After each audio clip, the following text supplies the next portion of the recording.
The movie begins with three guys opening the trunk of their car, as if they are transporting a deceased body. It turns out it was just a cake and some beer for a celebration for Hitler's birthday, organized by a neo-Nazi radical youth organization. The organization's leader, named Roman, delivers a speech to kick things off. Then, the symbol of their group is unfurled, but what is supposed to be a swastika turns out to be a botched version because one of their members messed up. The celebration is quickly interrupted by a group of armed policemen raiding the event. Meanwhile, Roman dashes into the forest, trying to escape. He doesn't get far, because the police catch him when he stumbles into a gas station. The next scene shows our main lead, Stashek, waking up because of his sister's loud music. They engage in the typical sibling argument until his mom enters the room and gives him the items he needs for the day. He then heads for work, and we get a glimpse of the type of neighborhood he is living in. At work, Stashek tries to persuade his boss to give him a contract and make him a permanent employee, given that he has already been working for him for over a year. However, his boss dismisses his request, opting to give him some random life advice about taking supplements instead. His dream of moving out and renting a studio apartment feels farther from reality than ever. In the next scene, we are introduced to Paula, who walks into her apartment just to discover that her boyfriend Kajetan is cheating on her. He has the audacity to play things off as if it's no big deal, even suggesting that they should try polyamory instead. Of course, Paula isn't having any of this, so she packs her bags and prepares to leave, even when she's not sure where to go. When Paula gets on a bus, an old lady gives her a warning about the place they are headed to, implying that there are radical neo-Nazis there. Meanwhile, during a court hearing, the radicals end up getting acquitted because they have good lawyers. When they exit the court, Roman wastes no time being unapologetic, even spouting their creed to reporters. Shortly after, Roman and his crew meet up with his cousin, Stashek. Roman even brags about Stashek's contribution to the group, citing an event where he had torn his ACL, rendering him unable to play soccer anymore. During the car ride, Roman hears a radio news mocking their group. Of course, this doesn't sit well with him, so he asks everyone in the car to come up with an idea for their group's next stunt. He also tells Stashek to make a choice, urging him to be more active in their neo-Nazi activities. When Stashek arrives home, he gives his sister a cute headphone in exchange for her advice on how to go viral. Sometime later, the radical group meets up again. This time, Stashek is put on the spot to give advice to the group on how they can spread their name faster. He suggests live streaming their manifesto in the hopes of going viral. One of their members brings up an alternative plan which involves kidnapping, but Roman ignores this. After snorting some snow, Roman begins live streaming the group's manifesto. They even have a mascot behind them that is supposed to represent a Jewish person, one that they intend to burn. One of the members reads the chat section of their live stream aloud. As expected, no one is taking them seriously. Most of the comments are mocking them. Still, Roman continues reading, pretending to be unfazed. Roman ends up turning off the live stream because instead of the mascot burning, they are the ones getting roasted online. After finding out the mascot was made from fireproof materials, he storms out. The rest of the members head out, feeling downcast. Later that evening, the group comes across a black man and harasses him, spouting racist insults. However, Stashek de-escalates the situation, opting to be more civil than the other members. Meanwhile, in the same establishment, we see Paula drinking with her friend. This is her coping mechanism after the incident with her ex-boyfriend. Going back to the racist group, Roman spots a photographer connected to the leftist party. He then orders Stashek to bludgeon the photographer, explaining that it's his initiation ritual to be a part of their group. The photographer in question approaches Paula, trying to hit on her, but he's clearly drunk. All of a sudden, Stashek arrives and shoves the man aside. This leads to a misunderstanding. Paula and her friend mistake Stashek for someone helping them get rid of a creep.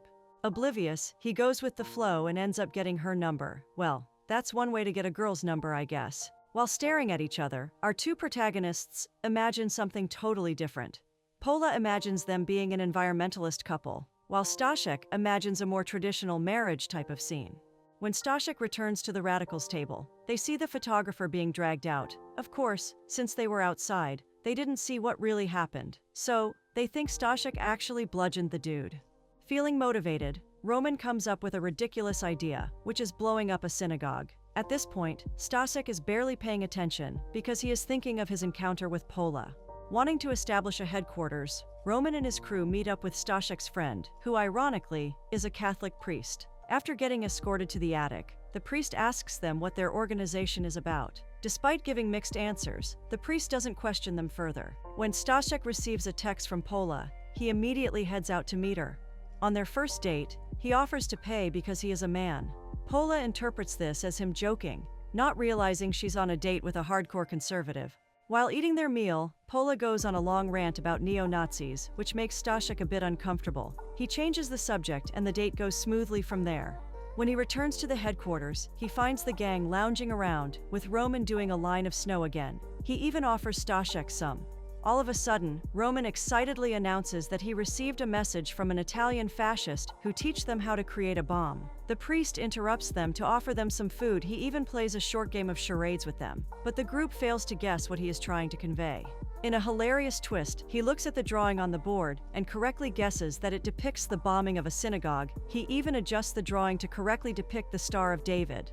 Perhaps he knows what's really going on.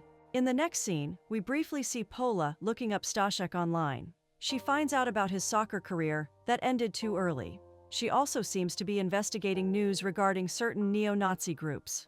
Then later we find out why she's doing this. Paula meets up with Roman and his crew in the hopes of interviewing them for her master's thesis. However, the interview is cut short when Roman receives a text from his Italian friend. After Paula is escorted out, Roman reveals that they will be meeting his friend in Warsaw. Later that night, Stashek goes on a date with Paula, and they eventually end up awkwardly dancing together. This goes on for quite some time, until they end up in each other's sweet embrace. The following day, the Italian fascist finally arrives in Warsaw. However, he ends up getting beat up by random men. The group only finds this out when they turn on the TV and listen to the news. Roman and his crew immediately rush to the hospital, only to see the Italian in critical condition. Roman gets emotional after realizing that their plan to blow up a synagogue might no longer come to fruition. Everyone but Stashek goes out for a smoke.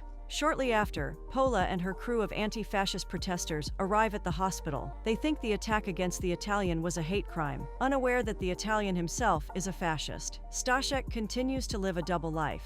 The two continue their conversation outside, with Paula continuing to go on about how there needs to be government reform to solve hate crime issues. At one point, Stashek becomes overwhelmed, unable to handle the cognitive dissonance. He tries to finally reveal his true identity, but Paula stops him from talking, using a kiss. They end up making out until Paula's bus arrives.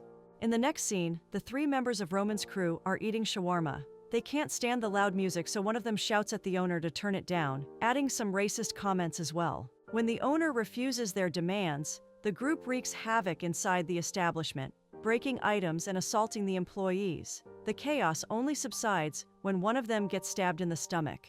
The next day, Stashek gets a call from Roman. At first, Stashek tries to quit the group, but upon finding out about the incident, he heads out to join Roman and the others. Outside of the establishment, two groups of protesters are screaming their own mottos. One is a radical fascist group, while the other is a left-wing group. Stashek arrives but is hesitant to participate in the conflict. Roman's side escalates the situation by throwing flares at the opposing group and leading the charge. Then, unlike in other movies, the Riot police arrive to de-escalate the situation. However, de-escalation is the last thing that happens. Stashek ends up getting beaten up when he tries to look for Paula. The lovers end up getting grabbed by the police and put in the same truck. While the fighting outside stops, a new conflict starts inside the vehicle. Paula shouts at Stashek, cursing him for lying to her about his true beliefs. Even when he tries to explain himself, she doesn't want to hear him out. In her eyes, he is now her enemy. They continue to shout at each other in contempt. But you know what they say, hatred is closely related to passion. And so, their screaming match turns into a makeout session. When Stashek arrives at prison, he and Paula stare at each other again. Just like when they first met, they start imagining their future. But this time, both paint a grim picture. Paula imagines being an overworked wife, while Stashek imagines getting cucked by his boss. Stashek is eventually bailed out of prison because his father is a police officer. The next day, Stashek decides to shave his head with the help of his sister. Meanwhile, Paula deletes his contact number from her phone. Stashek also quits his job, even raising middle fingers to his ex-employer. Later at the radical headquarters, Stashek slouches on the couch, clearly deep in thought. Roman tries to cheer him up by offering him a line of white snow. For the first time, Stashek indulges him. Then Roman gives a speech to his crew, telling him about their next move. Stashek is going to infiltrate the leftist group and pretend to be one of them. Another member, Marius, even volunteers to join him, mentioning that he's willing to pretend to be gay just for the mission. That night, the two radicals attend a party trying to appear zesty. Stashek awkwardly tries to mingle with people, while Marius looks around a random room. At one point, he overhears a conversation that pisses him off and almost gets in trouble, but doesn't resort to violence this time. Later, he eventually even shares a wholesome moment with one of the guys there. Stashek and Marius eventually report their findings to Roman, mentioning a pride parade that will be held soon. Eager to cause trouble, Roman insists they attend the parade in question. In the next scene, Roman and his crewmate, Brajan, meet up with people connected to the Russian mafia. At first, the large men don't take Roman seriously, and he even gets punched. But after delivering a hate-filled speech about cleansing their nation, the buff man realizes he is serious. They eventually help him. Roman is able to procure illegal firearms, intending to use them in the upcoming Pride attack. And so, the radical group makes their way to their destination, ready to wreak havoc. It's a long drive, but they pass the time by jamming to music and cracking jokes. When they are low on gas, Stashek warns them that they need to refill their fuel, but Roman refuses to stop most of the gas stations they pass for racist reasons, so they eventually end up stranded, and it takes a while for one of them to retrieve gasoline. Upon arriving at their destination, Roman has a brief conversation with an old friend before they head inside their accommodation. Since their mission commences the next day, the crew ends up partying hard. After calming down, Roman goes over the plan again. They intend to create an explosion during the parade, eliminating people. Stashek is shocked by this revelation because he thought they were just going to vandalize, not straight-up murder. The cousins get into a heated argument. Stashek tries to talk some sense into Roman, but we all know people like him can no longer be reasoned with. When Stashek tries to leave, he gets knocked out with a right hook. The next day, the Pride Parade is in full swing. Meanwhile, Stashek is still in the hotel room tied to a chair. He sees his phone on the ground and manages to call someone using voice commands. However, instead of dialing the police, he dials Paula instead. Kajetan answers the phone and replies condescendingly to Stashek, refusing to listen to what he's saying. Fortunately, when his message is relayed to Paula, she understands what Stashek is trying to convey. Back at the parade, Marius finishes planting the explosive, with no one noticing him. Paula calls the police, but they don't seem to take her report seriously. She decides to head to where Stashek is located and barges into the room. Meanwhile, at the parade, Roman and Brajan can't believe what they're seeing. They walk silently with contempt, looking for the bus they will detonate. However, it turns out the bus is facing some engine issues, so Marius tries to help out to get it moving. At the hotel, the one that was supposed to be guarding Stashek wakes up and calls Roman, informing him that his cousin has escaped with the leftist girl. Turns out he got knocked out by Paula when she was rescuing Stashek.